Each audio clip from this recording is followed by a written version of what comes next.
નમસ્કાર વિદ્યાર્થી મિત્રો, સ્વાગત છે તમારું સ્કાયલાઇન એજ્યુકેશનમાં। આજે આપણે જોવાના છીએ ધોરણ 7 વિષય છે ગુજરાતી 5-10-2024 માટેની પ્રશ્ન બેંક, જેમાં તમારે 1 થી 9 ચેપ્ટર આવવાના છે, બરાબર છે। કુલ ગુણ 25 રહેશે। તો તમે અહીં જોઈ શકો છો પ્રશ્ન નંબર 1। પ્રશ્ન નંબર 1 થી લઈ અને છેલ્લા પ્રશ્ન સુધી આપણે જોવાના છીએ। તો વિડીયોને લાઇક કરી તમારા મિત્ર સાથે શેર કરી દેજો। ચેનલને સબસ્ક્રાઈબ કરવાનું ભૂલશો નહીં, જેના લીધે આવનારા તમામ વિડીયો છે એ સૌપ્રથમ તમારા સુધી પહોંચી શકે, બરાબર। તમારી શાળાનું નામ અમને રેડ હાર્ટ સાથે કમેન્ટ બોક્સમાં જરૂરથી જણાવજો।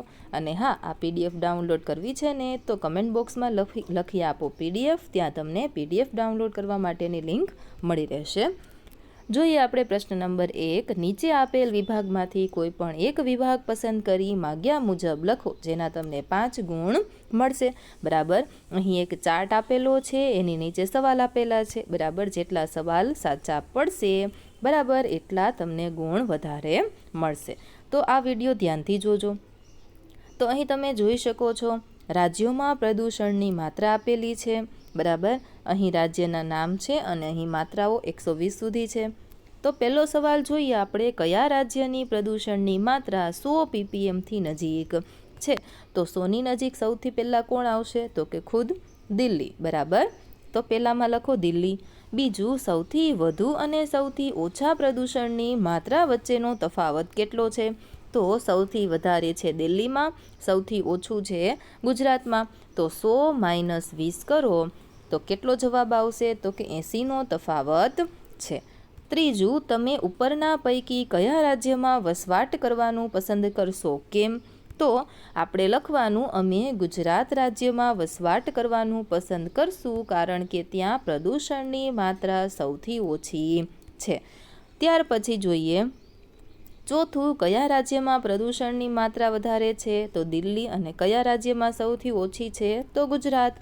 ચાલો વિભાગ બીજો, એની અંદર અહીં આપેલો છે પહેલો સવાલ, રાહુલ પ્રિયા કરતાં કઈ રીતે અલગ પડે છે? બરાબર। તો અહીં આપેલું છે રાહુલ અને અહીં છે પ્રિયા।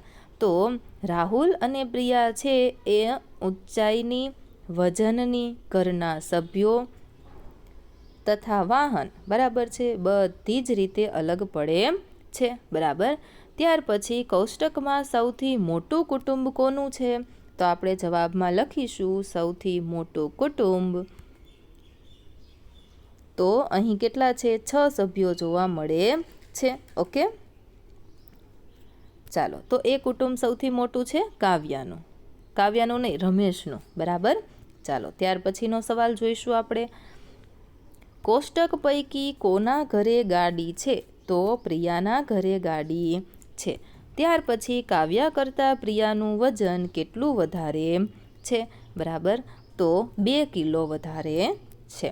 છેલ્લો સવાલ, ઝાલકીના ઘરે 1 કરતાં વધારે વાહનો કેમ હશે?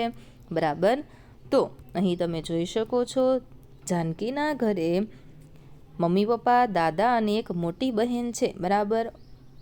વધારે વ્યક્તિ હોવાના કારણે ત્યાં વાહન કેવું છે? તો કે વધારે જોવા મળે છે। ત્યાર પછી આગળ વધીએ વિભાગ ત્રીજો। તો અભ્યાસ કરવાનો છે, એમાં આપણે પહેલું જોઈએ, શિલા પર લખાયેલ લેખને શું કહેવાય છે? તો એને કહેવાય શિલાલેખ, પથ્થર પર લખાયેલો લેખ। બીજું, ગિરનાર પર્વતની તળેટી કયા જિલ્લામાં આવેલી છે? તો આપણે લખીએ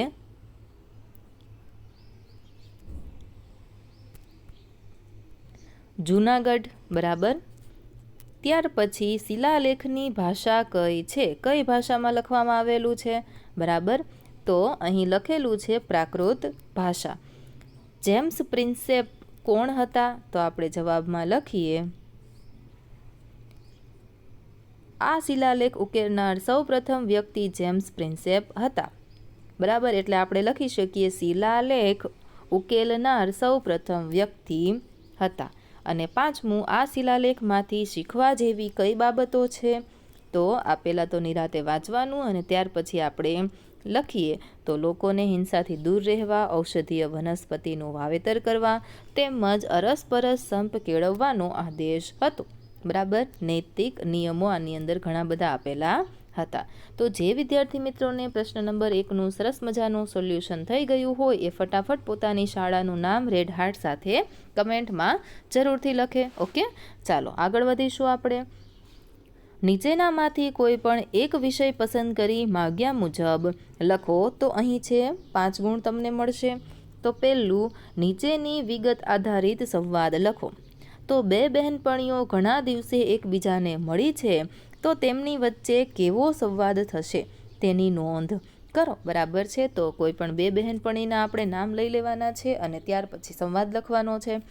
હવે નિબંધ છે મોબાઈલની મજા અને પત્ર લેખન કરવાનો છે. એ છે પ્રવાસનું વર્ણન કરતો પત્ર તમારા મિત્રને લખો. તમારે આમાંથી જેનું પણ સોલ્યુશન જોઈતું હોય એ તમારે કમેન્ટમાં લખી આપવાનું કે અમારે નિબંધનું સોલ્યુશન જોઈએ છે. તો કમેન્ટમાં જ તમને જવાબ મળી રહેશે. બરાબર. ચાલો, પ્રશ્ન નંબર 3, નીચે આપેલ વિભાગમાંથી કોઈ પણ એક વિભાગ પસંદ કરી માગ્યા મુજબ લખો. 5 ગુણ છે. ઓકે, તો જોઈએ. નીચેનામાંથી નામયોગી ઓળખાવો. બરાબર, નામયોગી અવયવ હોય એ ઓળખાવાના છે. બીજું, બહેને ટપાલ મારફત રાખડી મોકલી હતી.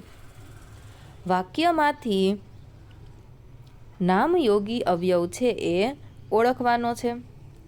ત્રીજું, વૃક્ષનું ફળ પડ્યું નામયોગી પદવાળું ફરીથી વાક્ય બનાવો. ચોથું, મુસાફરી તો રેલવે જ થાય. બરાબર. તો અહીં આપેલું છે ખાલી જગ્યા માટે દ્વારા વડે. તો મુસાફરી તો રેલવે દ્વારા જ થાય. બરાબર. પાંચમું, માટે નામયોગીનો ઉપયોગ કરી અને વાક્ય બનાવવાના છે. બરાબર. ત્યાર પછી વિભાગ બીજો, આપણે કાન દ્વારા કાન વડે સાંભળીએ છીએ. બીજું, તે ઘરમાં ખાટલે બેઠો. બરાબર, નામયોગી મૂકવાનું છે. ત્રીજું, હું વિમાન મારફતે અમેરિકા ગઈ. નામયોગી મૂકવાનું છે. ચોથું, નીચેનામાંથી નામયોગી શબ્દ ઓળખો. તો મહાભારત સાથે મેં 15 પુસ્તકો લીધા. બરાબર. તો સાથે. પાંચમું, વડે એનું વાક્ય બનાવવાનું છે. એવી જ રીતે ત્રીજામાં પહેલું, દાદા પૌત્ર ખાલી જગ્યા પેન લાવ્યા. તો માટે. બરાબર. એવી રીતે બીજા સવાલ પણ છે. પ્રશ્ન નંબર 4, કોઈ પણ 5 પ્રશ્નોના 1-2 વાક્યમાં જવાબ લખવાના છે. બરાબર. તો આમાંથી જે સવાલના જવાબ જોઈતા હોય એ કમેન્ટમાં તમારે આખો સવાલ લખવાનો છે, એટલે ત્યાં તમને સવાલનો જવાબ મળી જશે. 5મો પ્રશ્ન છે, આપેલ શબ્દોમાંથી કોઈ પણ 5 શબ્દના અર્થ આપી તેને આધારિત વાક્ય બનાવો. બરાબર. તો સમાન, સોગંદ. વાક્ય છે, કોઈ પણ 2 વ્યક્તિ બધી બાબતોમાં ક્યારેય સમાન હોતી નથી. તો અહીં આપણને આપેલું છે ઉત્તર, કન્યા, કર્ણ, કાળ, કાંટો, ભણી, અર્ક, અંતર, કર, અંબર, અંક. બરાબર. અજ, વાર, દ્વિજ અને અંગ. આવી રીતે આમાંથી વાક્ય બનાવવાના રહેશે. ઓકે વિદ્યાર્થી મિત્રો, તો વિડીયોને લાઇક કરી તમારા મિત્ર સાથે શેર કરી અને ચેનલને સબસ્ક્રાઈબ કરી લેજો. તમારે જેટલા પણ સોલ્યુશન જોતા હોય એ આપણી સ્કાયલાઇન ચેનલ ઉપર તમે મોકલી શકો છો. ત્યાં તમને જવાબ મળી શકશે, અથવા તો કમેન્ટ બોક્સમાં લખી દેજો. મળીએ આવતા વિડીયોમાં.